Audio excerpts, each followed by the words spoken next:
Hi, dear students, dear friends, welcome to Gallant IAS. Art and culture, it's a very important area in prelims and in your mains examination. Art and culture is a vast area, but it will be easy for you and it will be a cakewalk for you, provided you strategize the topics, the core areas in art and culture. Now, here, Indian schools of painting is a favorite area for UPSC both in prelims and mains examination. Indian schools of painting. And Indian schools of painting coming to this medieval era, Mughal painting, Mughal and Rajput painting. This is a very important area in prelims and mains examination, because in prelims and mains already they asked questions from this area. Okay, that is Mughal and Rajput schools of miniature painting. They are, yes, miniature painting. Miniature means small size painting. Okay, miniature. Oldest Indian school of miniature is Pala school of miniature. Now Mughal and Rajput schools of miniature. Your focus must be like this. Yes, their salient features, their salient features, their salient features. Your focus must be on their similarities and dissimilarities. That's important. Your focus must be how they reflect the culture or the religion or the society or the polity or the economy of that contemporary times. How such paintings reflect the culture, the religion, or the aesthetic sense, the creative skills, the society, the polity, the women, and the economy of that particular contemporary times. Okay, this is again very important. Or UPSC question can be like this: yes, how they are reflexive in modern art, or what are their features? For example, Mughal miniature, many of its features adopted into Pattachitra school of painting belonging to Odisha. So their influence in these modern schools of art, these concepts are very, very important for you. Let's have a look into this. Yes, comparison between Mughal and Rajput schools of miniature, equally important for prelims and mains examination. So Mughal school of miniature, yeah, that is a combination of the Safavid school and Indian style. Okay, Mughal school of miniature, that inspired by the Persian school of painting and Indian schools of painting. Okay, so that is a combination of this, both the Persian and Indian schools of painting. That is Mughal school of miniature.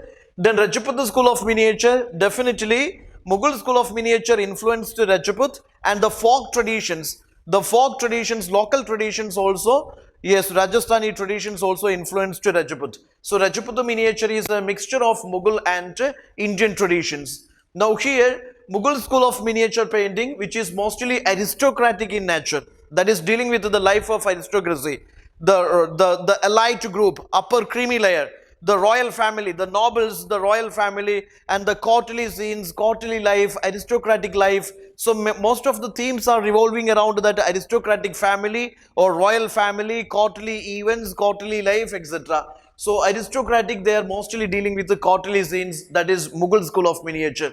Now here Rajput school of miniature, yeah, that is mostly dealing with the folklore. Okay, it's dealing with the folklore, or it's narrating the folklores, different local traditions, local stories, and of course it is that is depicting the flora and fauna, depicting the village life, the commoner's life, and also dealing with the religion, spirituality, mysticism, etc.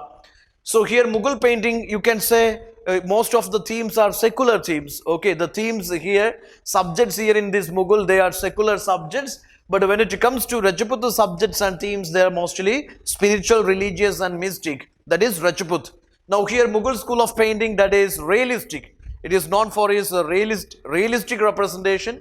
It is known for its realism. And Rajput is not that much. We cannot call it is realistic. That is not that much naturalistic. Okay, it is called something artificiality is there into Rajput painting. But Rajput painting, still you have to take care that many sub schools are there, many different Rajput schools are there. So that way the features also varies, or features also vary. Now here, Mughal school of miniature, the animals, I mean, the flora fauna has no divine representations. They are the materialistic aspect of the flora fauna depicted in Mughal school of miniature. Materialistic aspect of animal life is depicted here. Animals are not treated as deities, or they are not treated as deity vehicles. No divinity no divinity added to animals. The materialistic aspect of animal is drawn here. But in this Rajput, the animals are treated as deities. Okay, that is also a difference you can see. Then here in Mughal miniature, you can see calligraphy. Calligraphy is widely used as a method of decoration, inner outer decorations. Okay, calligraphy is used as a method of decoration in Mughal miniature. And also Mughal miniature school of painting, you can see illustrations of various biographies, autobiographies, etc., or illustrations of great epics of India. All those things you can see in this Mughal miniature, Tutinama, Hamsanama, all those are examples. Okay, so illustrations and calligraphy, a feature of Mughal painting. Then Rajput painting, where you can see musical notes. Musical notes are they were given, or they were personified as emotions. They depict various emotions. Now Mughal miniature is bit older than Rajput miniature. Mughal miniature 16th century to 18th century AD, and Rajput miniature 17th century to 19th century AD. So these are some core differences or core features between Mughal and this Rajput schools of miniature. Okay, Mughal and Rajput schools of miniature. Now here there is a feature like this, how this Mughal miniature, how it reflect the socio-cultural or political life of this Mughal India. How Mughal miniature painting reflect the socio-economic cultural life of this Mughal India. Many aspects are there. Let's discuss one by one. Yes, the first important thing is, let me tell you that Mughal miniature paintings that reflect the religious toleration or religious harmony. For example, in this Mughal miniature or Mughal school of painting, the great patrons of Mughal miniature painting, for example, Akbar the Great or Jahangir, Shah Jahan, all those, they hired both Hindus and Muslim painters, artists in their courts. Persian artists were there and Indian Hindu artists were there in the court. I mean, they were patronized by these Akbar, Jahangir, etc. So that is a reflection of this, a secularism, social. We shall say that a secular. It is an example of the secular outlook of these Mughal rulers. Okay, Mughal emperors, and of course, these paintings and such things. That is it is not as per Islamic, orthodox Islamic rules. It is not entertained. But here the paintings were promoted by these Mughal rulers, means that that speaks about the religious toleration or maybe a liberalism. Okay, a liberal religious policies they adopted. That is the best example. Since they patronized art, architecture and such things, means visual performing arts, etc.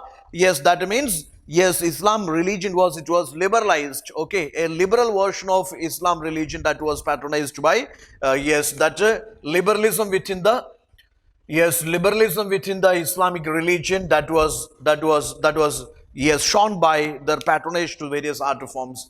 Again, let us say their great love for Indian scriptures, Indian epics or Indian scriptures, and the great curiosity to learn or explore Indian scriptures, Indian epics, that is also reflected from their painting. For example, Akbar the Great, illustrated Indian epics and Indian scriptures with the painting. So that's again their fondness for Indian scriptures, Indian epics, or their curiosity about Indian scriptures, Indian epics, etc. That is reflected here. Again, let us say that in many of the paintings, you can see that emperors are receiving the foreign embassies. The Mughal emperors are receiving the foreign embassies. That is an example that, or that is a proof that Mughals maintained a good international relations. Okay, they were receiving the foreign embassies. That means Mughal rulers maintained good international relations. They maintained good ties. I mean, diplomatic ties and even trade ties with these foreign countries. So it is the best reflection, best example for best evidence for their international relations, very strong, super strong diplomatic relations, or maybe what is called trade relations they maintained with the foreign countries. Okay, again let us say that so foreign embassies, receiving foreign embassies, that is a proof that they maintained good international relations with the neighborhood. Okay, again let us say that foreign countries, again let us say that a female representation is minimal. Female representation in the quarterly scenes, it is minimal. So we assume that yes, women representation or women in the public positions, quarterly positions, that was minimal, or women representation in the public life, okay, that was reduced. Okay, male domination was there. Yes, women representation in the paintings, it was less. That also talk about the status of women in the society. Okay, again let us say some paintings are there in which the ruler is darbar scenes. Darbar scenes, you can see ruler is interacting with the common masses. Okay, ruler is interacting with the common masses. That also talks about the amount of governance. Okay, that is something which is the existence of the governance, good governance, which practiced by the Mughal rulers. Okay, there are interactive scenes where the emperor is interacting with the common masses, which talks about good governance, which talks about this. Yes, the kind of democracy they practiced. Okay. Again further, there are paintings which depict these birds, animals, flowers, etc. Okay, birds, animals, flowers, etc. Which talks about their importance given to flora, fauna. Okay, or maybe harmony with the nature, harmony with the environment. Okay, what was the importance they given to flora, fauna? Such kind of the such as assumption we can make out of it. Okay, so these are something which you can take it as a proof. Maybe the different paintings of the Mughals era, that also give us information about some amount of information about the social, cultural, religious life, okay, or their economic life, etc. So this is the way you can go for further analysis, which we done in our regular classes. So this portion is important for you. Just keep on going, watching, and the full sessions are available on our e-learning platform. You can subscribe for that and you can watch the session. So anyway, art and culture, don't miss. Your strategy has to be within 4 to 5 days you finish this main portion of art and culture. You can expect either one or two questions from art and culture. But since UPSC has an interdisciplinary approach, yes, art and culture can be linked with international relations. Art and culture can be linked with Indian society. Art and culture can be linked with internal security. Art and culture can be linked with, for example, Indian diasporas. Or art and culture can be linked with your ethics paper. So many, or even art and culture can be in your essay also. So don't ever think that just two questions, so why should I waste time? Of course, you don't waste time. You should not waste time. Yeah, in 4 or 5 days, you finish under art and culture, or maybe 3 or 4 days, you finish under art and culture. So you have a very smart strategy of preparing art and culture. Okay, and also cover the prelims aspects also. When you do something, cover the prelims aspects also. That's it. Bye. Thank you.